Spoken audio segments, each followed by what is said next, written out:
August 2nd, 1990. Saddam Hussein's forces crashed through the defenses of oil-rich Kuwait. In fear of an Iraqi invasion into Saudi Arabia, the United States and her coalition allies poured into the Arabian Peninsula to form a deterrent that would be known as Desert Shield. The result was a series of diplomatic talks, negotiations and counter-negotiations that rapidly declined into a no-hope situation. On August the 17th, 1991, Desert Shield became Desert Storm.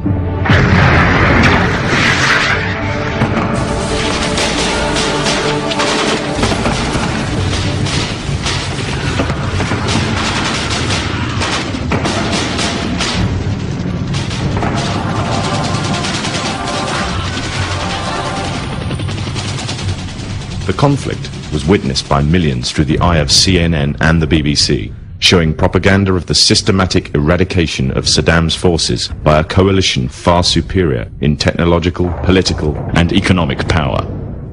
However, what was little known was that from the outset the war was engineered, controlled, and manipulated by an elite group. A group which had created the illusion of a man with power, at the head of a million-strong army, on the verge of going nuclear. A man who had gained control over 1/5 of the world's oil overnight.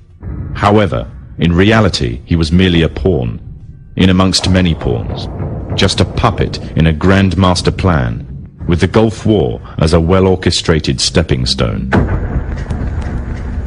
The orchestrators of the war were by no means strangers to controlling major world events.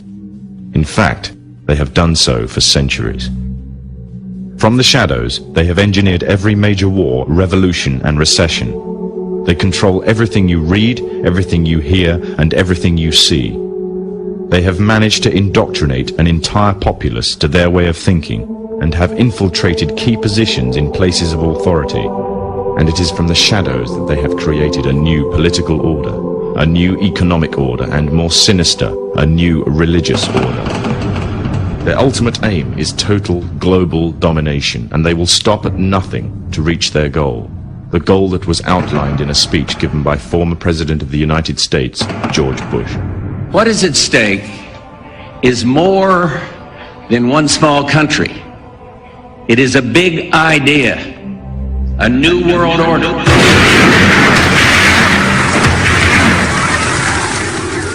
However, the origins of this global plan were not created in the offices of the White House. In reality, their roots lay in another war. This time, the year is 1095, and the place, Clermont, France.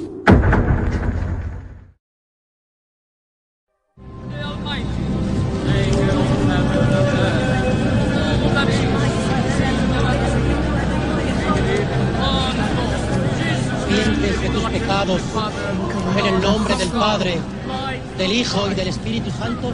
11th century Europe was ruled by the Church, which held a firm grip on the hearts and minds of the people. This power enabled Pope Urban II to wage war on the Muslim Caliphate and crusade in what he called a War of the Cross, to recapture the land of Jerusalem. It had been under Muslim rule since the year 637, but in 1099 this rule was brought to a bloody and sudden end. In the name of the cross, women were raped and murdered. Children were put to the sword, and it is said that blood ran in the streets knee-high to the horses. Out of this land of bloodshed and terror, a group of men arose. Men that would stop at nothing to get what they wanted, no matter what the cost.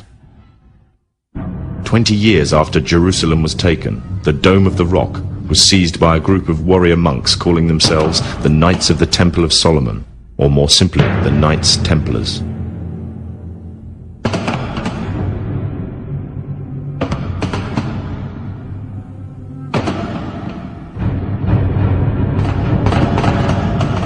In Jerusalem, the Templars began to deviate further and further away from the practices of Christianity. They learnt the secret arts of the Kabbalah, an ancient form of Jewish magic, along with its dark rites and rituals. The Jews had learnt the arts from the pagans of ancient Egypt during the times of enslavement to the Pharaoh, and developed them into Babylon at the time of Nebuchadnezzar.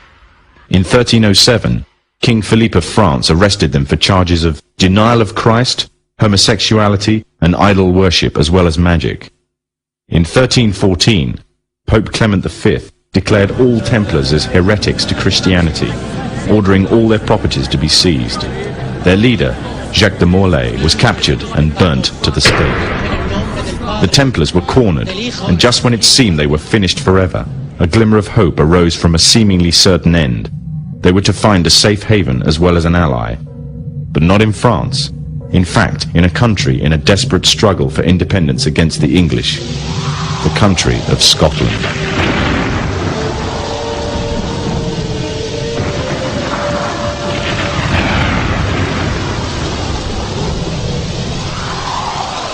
For some, Scotland's hope of independence had died with the death of William Wallace. However, to the King of Scotland, Robert the Bruce, the arrival of the Templars gave him a new secret weapon. Their experience, gained over 200 years of fighting the mighty armies of Islam, had made them expert in combat and warfare, and more than a match for any army brought before them. In 1314, the Templars, allied with Robert the Bruce and his army, took to the fields of Bannockburn in the long-awaited showdown with the English. Robert the Bruce's foresight paid off. The 25,000-strong English army suffered a humiliating defeat at the hands of only 6,500 men. The dream of an independent Scotland had finally been achieved. The Templars had brought themselves back from the brink of destruction, and never again would they allow themselves to be destroyed. This time they would control the country by controlling its kings, and in order to preserve their secret order, the Templars would have to die, or more precisely, the name would have to die. The Templars, who had escaped Europe, were finally laid to rest in Roslin Chapel, Scotland, which stands to this day as sign of their presence in Britain. Their descendants became the true power of Scotland. In 1603, the death of Queen Elizabeth I left England without an heir to the throne. By virtue of descent, King James V of Scotland became King of England. In doing so, Scotland and England joined to form a new kingdom, and the power that the Templars held over Scotland spread to give them a firm grip on the whole of Great Britain. For over 100 years, the Templars concealed their activities, fading into the background until they were little known and little remembered. However, they did not cease to keep a firm grip on Britain. All the time they were planning, regrouping, and infiltrating positions of power in all corners of the kingdom. In 1717, the Templars made their reappearance in Europe. They had grown in both number and strength, and were now ready to coin a new identity, free from their reputation of the past, and given credibility by none other than the monarchy and aristocracy of England. And the name they chose for themselves was a name that would be known by many, but understood by a few. This new name, the Freemasons. The new identity and the grandeur of its members afforded the Masons with respect and dignity. The first royal member of the Freemasons was Frederick, Prince of Wales. The latest members include Prince Philip, the Duke of Edinburgh, and consort to the current Queen of England, Elizabeth II, who herself is a grand patron to the Masons. However, behind closed doors, the Freemasons were free to indulge in the secret rites and rituals handed down to them by their ancestors, and these became the basis of their levels of membership, called degrees. The Freemasons were not content with power in Britain alone. Their ambitions were far greater. In the years to come, the world would witness Europe and America being plagued by wars and revolutions, each more devastating than the other. However, these would not be as commonly believed, the spontaneous effects of a downtrodden people, but in fact schemes created by the exclusive few, driven by hunger for absolute power. All this would take place from the very country from which they had fled centuries earlier, and would become the base for their global domination.